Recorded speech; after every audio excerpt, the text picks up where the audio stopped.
Hello everyone, this is Hasan and you are watching national Barta. Chandigarh mayor নির্বাচনের result ইতিমধ্যে প্রকাশ হয়ে গেছে।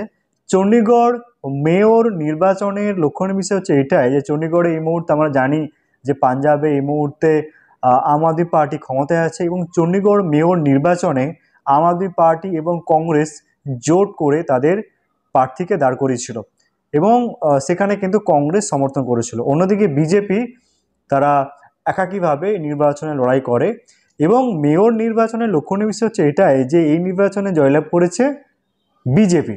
কিভাবে জয়লাভ করেছে? ব্যাপারটা হচ্ছে যে আম আদমি পার্টি জোট করে ভোট পেয়েছে 12টি আর বিজেপি ভোট পেয়েছে 16টি এবং অন্যদিকে 8টি ভোট কিন্তু ক্যান্সেল করেছে, 8টি ভোটকে কিন্তু রিজেক্ট করা হয়েছে।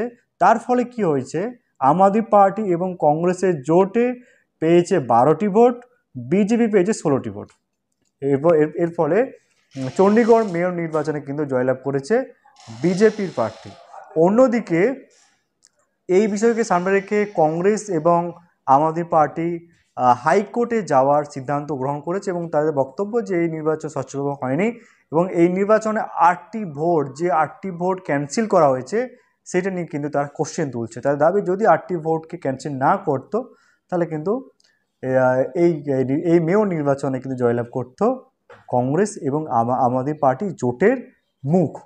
এ বিষয়ে আপনাদের গুরুত্বপূর্ণ মতামত অবশ্যই কমেন্ট করে জানান। ভালো লাগলে লাইক কমেন্ট অবশ্যই করবেন, সাবস্ক্রাইব করতে ভুলবেন না।